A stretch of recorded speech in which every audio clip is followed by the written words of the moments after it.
Bendito Deus, Pai querido, Senhor da glória, estamos em Tua presença, meu Senhor, para Te louvar. Obrigado, meu Senhor, pela Tua bondade, pela Tua graça.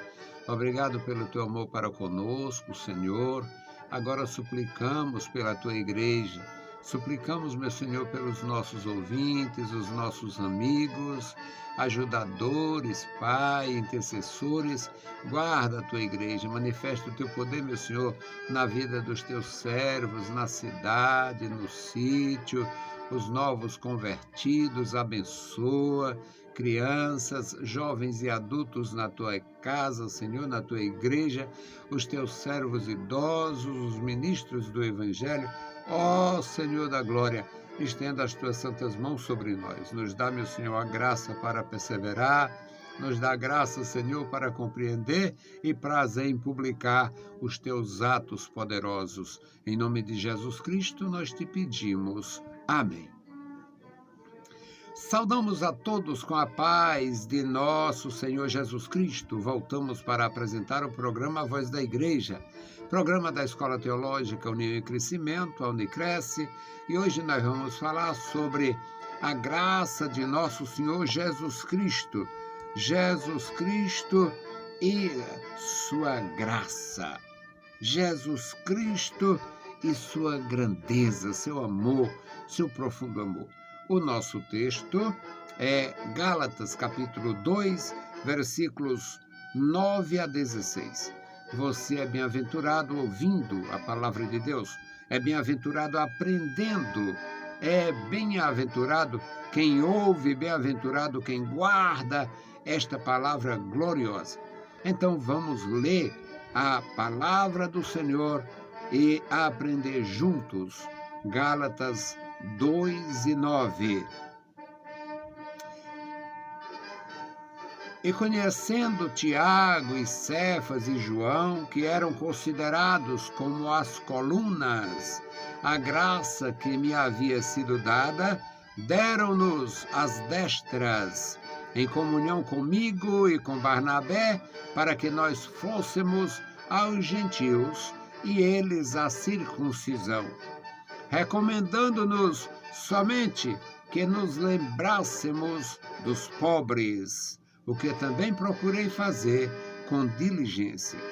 E chegando Pedro a Antioquia, lhe resisti na cara, porque era repreensível, porque antes que alguns tivesse chegado da parte de Tiago, comia com os gentios, mas depois que chegaram, foi se retirando e se apartou deles, temendo os que eram da circuncisão.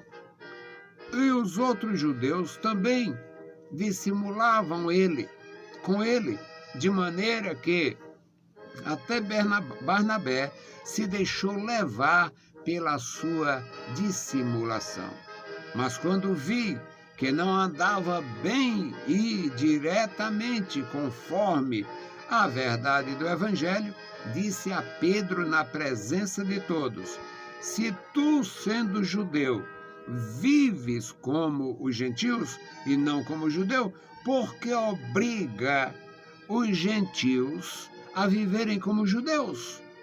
Nós somos judeus por natureza e não pecadores de entre os gentios. E sabendo que o homem não é justificado pelas obras da lei, mas pela fé em Jesus Cristo, temos também crido em Jesus Cristo, para sermos justificados pela fé em Cristo e não pelas obras da lei, porque pelas obras da lei nenhuma carne será justificada. Louvado seja o Senhor para sempre. Bendito Deus, Pai amado, Pai santo que está nos mais altos céus, nós te louvamos. Obrigado, meu Senhor, pela leitura em tua palavra. Obrigado pela tua igreja. Obrigado pela vida dos nossos irmãos, ajudadores, os nossos ouvintes. Abençoa também, Senhor, os que terão contato com as nossas publicações. Amado Pai, ouve a nossa petição. Em nome de Jesus, nós te pedimos. Amém.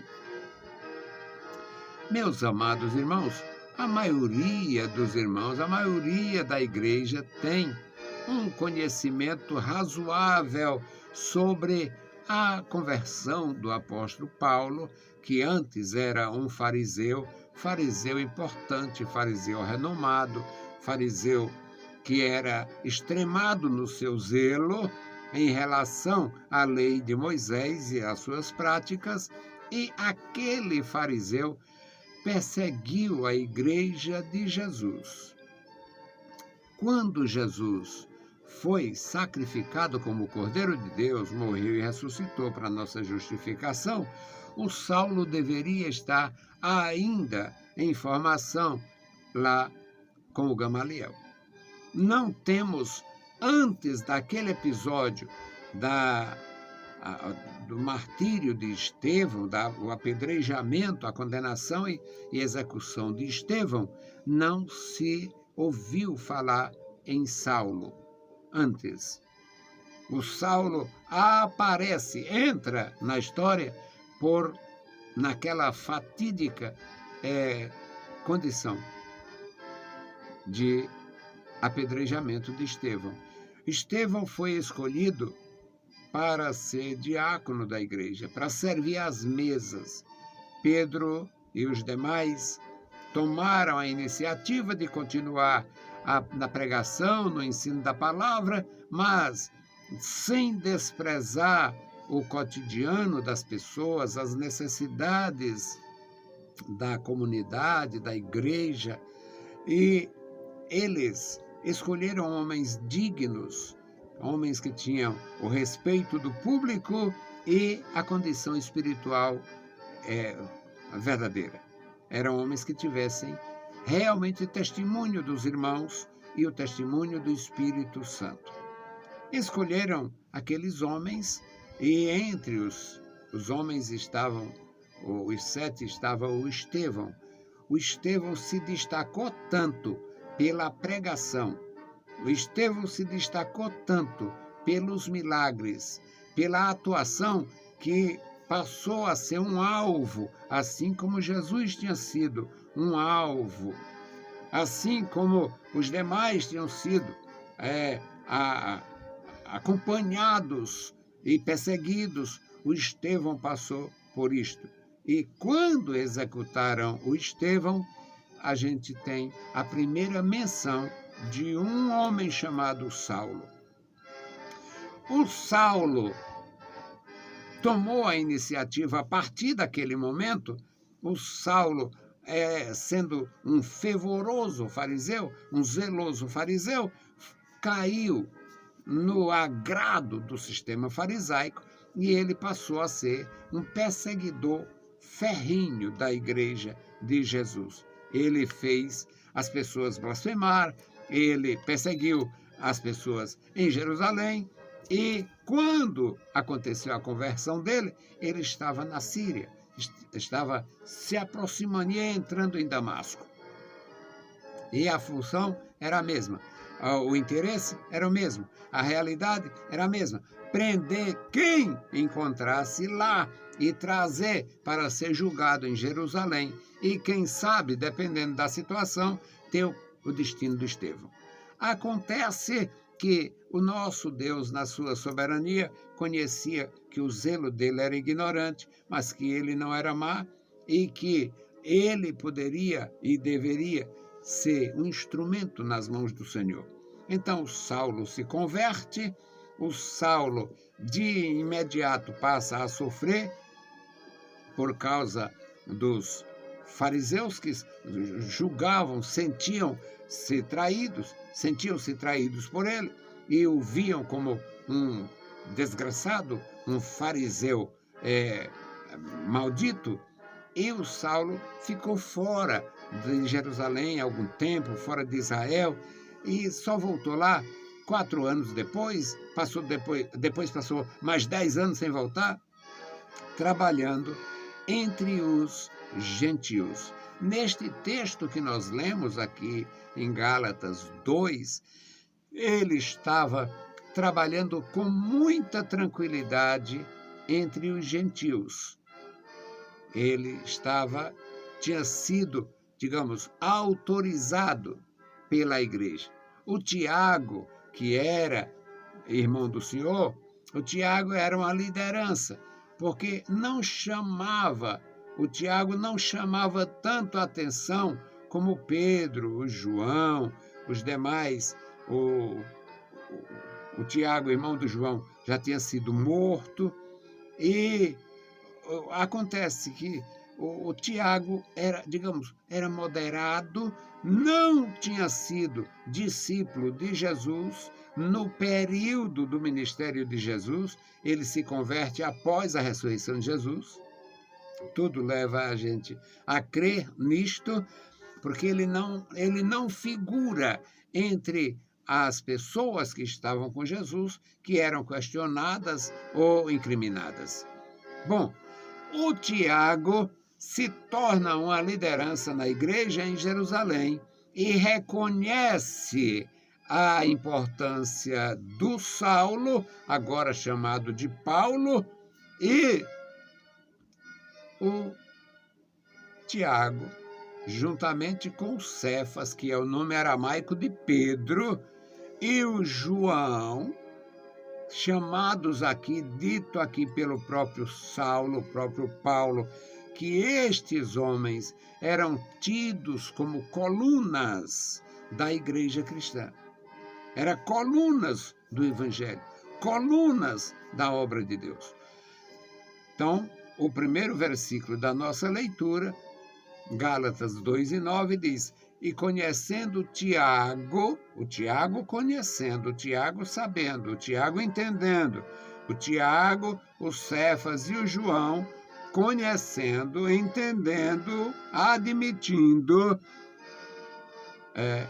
que o Saulo tinha sido de fato transformado. E aqui o Saulo diz, o apóstolo Paulo diz, eles eram considerados como as colunas. Depois, o apóstolo Paulo passa a ser acusado por um inimigo e diz que ele era o elemento mais perigoso, porque era o principal, era uma peste e o principal defensor da seita do Nazareno. É a acusação do inimigo de Saulo, do inimigo do Evangelho, do inimigo do apóstolo Paulo. Agora, meus amados, o apóstolo está dizendo que o Tiago, o Cefas e o João, que eram considerados as colunas da igreja, as colunas do cristianismo, assim chamado, claro, bem posteriormente, eles reconhecendo a importância do Saulo, o ministério do Saulo, ele diz aqui, nos deram as mãos. Eles, as três colunas, Tiago, Cefas e João. Esse Tiago é o irmão do Senhor, não o irmão do João. Eles, conhecendo a graça que foi me dada, eles nos ordenou que a gente trabalhasse com os gentios. Então, uma coisa maravilhosa aqui. Conhecendo Tiago, Cefas e João, que eram considerados como as colunas, a graça que me havia sido dada, deram-nos as destras ou as mãos direitas. Deram-nos as destras em comunhão comigo e com Barnabé, para que nós fôssemos aos gentios, evangelizar os pagãos, evangelizar os não-judeus. E eles continuariam fazendo a obra entre os judeus, recomendando-nos tão somente que nos lembrássemos dos pobres. A igreja em Jerusalém tinha uma visão caritativa, tinha uma visão de caridade, tinha uma visão de amor, tinha uma visão de assistência integral. Hoje tem um bando de falsário nas igrejas, incluindo a nossa, que fazem um jogo de cintura, um negócio aí, um jogão, para dizer que está preocupado Não tá. Dá uma cestazinha mesquinha aqui e acolá, mas assumir necessitados, não tem ninguém assumindo. Não tem ninguém assumindo necessitados. Não tem. Nem igreja nenhuma tem. Que eu conheça, não tem. Pelo contrário, as que são igreja ajuda de alguma forma irregular, não assumindo. E essas seitas imundas fazem explorar, se pudesse, arrancava os olhos do povo. Então, aqui fica claro a importância da igreja e a visão da igreja em relação à necessidade do ser humano. O ser humano precisa encontrar com Cristo, amém. Precisa da salvação, amém. Mas precisa de pão. O ser humano precisa de comunhão com Deus, amém. O ser humano precisa de revestimento espiritual, amém. O ser humano precisa de vigor, de dons, precisa de poder espiritual, amém. Mas o ser humano precisa de vestes. O ser humano precisa de vestes, precisa de alimento, precisa de moradia. O ser humano precisa de assistência. Hoje, a falácia bonita das seitas e igrejas que querem aparecer é que é o evangelho integral. Integral, coisa integral é arroz. Eles têm alguma obra social, alguma coisa. E quando faz, é a mídia para aparecer, que é para postar nos canais que eles têm, nas redes sociais, e fazer propaganda, que é para ganhar mais. Não tem nada a ver com visão de pobre, não é visão de igreja, é visão de interesse. O senhor parece que é meio louco também. Resultado, aqui o Tiago, o Cefas e o João diz: meus irmãos, estão autorizados, a gente reconhece a graça de Deus na vida de vocês, o poder do Senhor na vida de vocês, vão fazer obra de Deus, vão pregar, ensinar, batizar, fazer discípulos, como Jesus ordenou.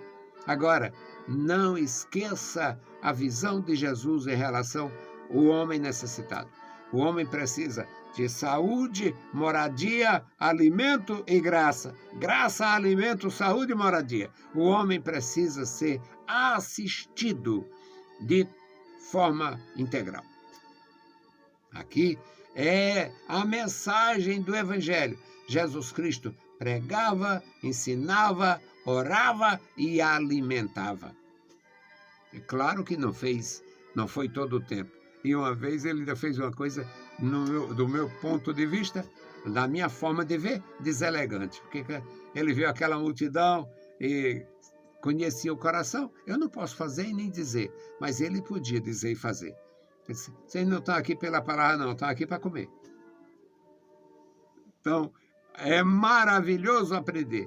E o Tiago tinha reconhecido o poder de Deus na vida de Barnabé, o poder de Deus na vida de Saulo, na vida do apóstolo Paulo. No versículo 11, aqui, no versículo 10, o apóstolo Paulo diz: e eu procurei fazer isto com diligência. Eu procurei fazer com diligência, ou seja, a recomendação da igreja, através do seu líder, que era o Tiago, e o Cefa e o João, o apóstolo entendeu que deveria sim assistir os necessitados. E como é que ele ia fazer isto? Se ele não tinha renda, se não tinha a assistência, garantias. Como é que ele fazia? Fazia como sempre fez. Pedia os que tinha, fazia a igreja sentir a responsabilidade com o que não tinha. Aqui, ele diz que, chegando Pedro a Antioquia, Pedro chegou em Antioquia porque eles tinham esse trabalho, ia e via. O Pedro chegou em Antioquia e viu o trabalho florescendo, trabalho maravilhoso. Paulo pregando, orando, Barnabé pregando, orando e Deus operando. E o Pedro ficou muito à vontade com eles. E comia com os irmãos, entrava e saía, tudo bem. Mas chegou um pessoal, chegou uma equipe de Jerusalém, aqueles mais tradicionais, mais fechados, que nunca tinha comido com um gentil. Aí o Pedro foi se afastando e tal, e o apóstolo Paulo observou e disse: está errado, tem alguma coisa errada. Antes desta equipe chegar, o Pedro estava aqui todo sem problema, desenvolvido com os irmãos, comunicação perfeita com os irmãos, comendo com a gente, comunicando com a gente em todos os momentos.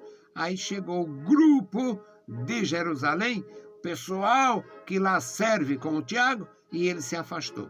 Aí o apóstolo Paulo diz no versículo 11 que resistiu, Pedro. Ei, o que está acontecendo, seu Pedro? O que está acontecendo, Pedro? O que está acontecendo? Ele explica isso no 12.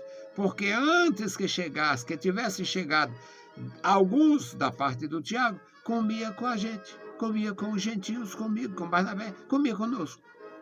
Depois que chegaram aqueles irmãos, ele foi se afastando, foi se retirando, se apartou deles, temendo as críticas da circuncisão, dos circuncidados, dos tradicionais. Sempre houve, meus queridos irmãos, sempre houve diferença, sempre houve essas possibilidades de incompreensão, de dificuldade de relacionamento, de preconceito, este ou aquele, sempre houve. Isto faz parte de nós e não de Deus. Aí o resultado é que o apóstolo Paulo observou, aí, o que está acontecendo? Antes que chegassem esses irmãos, você comia e tal, e agora, aí deu-lhe, como diz aqui o nordestino, deu-lhe um esbregue. Eu já ensinei muitas vezes esse texto, falando, aqui é onde mostra que o Pedro não era papa, coisa nenhuma. Pedro era um discípulo e sujeito às falhas dos outros, e neste caso aqui, o apóstolo Paulo, aquele ex-fariseu, foi quem lhe deu, em bom cearês, um esbregue. Aí o apóstolo Paulo diz, aqui, você, no versículo 14 ele diz, quando vi que não andavam bem e diretamente conforme a verdade do Evangelho, disse a Pedro, aqui o confronto, disse a Pedro na presença de todos, tu és um judeu e muitas vezes vive como gentil e não como judeu, e por que agora exigir que gentil viva como judeu sem ser judeu? Nós somos judeus por natureza. Nós fomos instruídos assim desde pequenos, desde que nascemos. Nós não somos como os pecadores dentre os gentios. Nós somos judeus por natureza, mas eles nunca tiveram essa orientação, esta formação, e agora você se afastar, você está errado. Você está errado. Por isso é que ele diz, resisti na cara. Ele diz aqui, no versículo 11, eu resisti na cara, resisti o Pedro na cara. E não foi só na cara, não. Foi na cara dele, na cara dos outros. Aqui no versículo 15, aliás, no versículo 14, ele diz, disse a Pedro na presença de todos. Aqui não era uma confusão, não era uma briga, não era uma divisão na igreja, não, era uma repreensão justificada. O apóstolo Paulo repreendeu o apóstolo Pedro e com razão, com justiça. Eu disse a Pedro na presença de todos, se tu, sendo judeu, vive como os gentios, vive igual aos gentios, como é que quer que gentil viva igual aos judeus? Nós somos judeus por nascimento, por natureza, e não pecadores entre os gentios, sabendo que o homem não é justificado pela lei, pelas obras da lei, mas pela fé em Jesus Cristo. Nós também cremos e somos justificados pela fé em Jesus Cristo, não pelas obras da lei, porque pelas obras da lei ninguém é justificado, ninguém será justificado, ninguém recebe o perdão pela lei, recebe o perdão pela graça. A lei disciplina, a graça santifica. Meus queridos irmãos, é a palavra para o nosso coração, para o nosso enlevo espiritual. A graça é o recurso da nossa salvação e não a lei. A lei faz o homem ser criterioso. A lei tinha e tem seus benefícios. O apóstolo Paulo mesmo diz que a lei serviu de aio. O aio era um profissional da educação que era encarregado como o transporte escolar de hoje. Só que o aio podia ser responsabilizado apenas por uma pessoa ou por 2 ou 3 filhos da mesma família, ou o aio era um condutor para a educação. A lei serviu de aio para nos conduzir a Cristo. Que Deus abençoe e guarde os meus amados irmãos. Hoje a nossa oração é pelo nosso amado irmão, pastor Cláudio Vasconcelos e a sua família. Cláudio Vasconcelos serve ao Senhor e serve muito bem ao Senhor Jesus. Eu passei 8 anos na 4ª etapa e foi 8 anos de cooperação extraordinária dele, da sua esposa, a irmã Sônia e muitas vezes a família toda junto. Então vamos orar pelos nossos amados irmãos. Bendito Deus, Pai Santo, Pai querido que está nos mais altos céus, nós te louvamos. Obrigado pela vida. Obrigado pela salvação, obrigado pelo teu amor, obrigado pela tua graça, obrigado, meu Senhor, pela revelação de Jesus Cristo e pela salvação, Senhor, que Ele ordenou através do seu sacrifício. Amado Pai, guarda os meus irmãos, a tua igreja na cidade e no interior.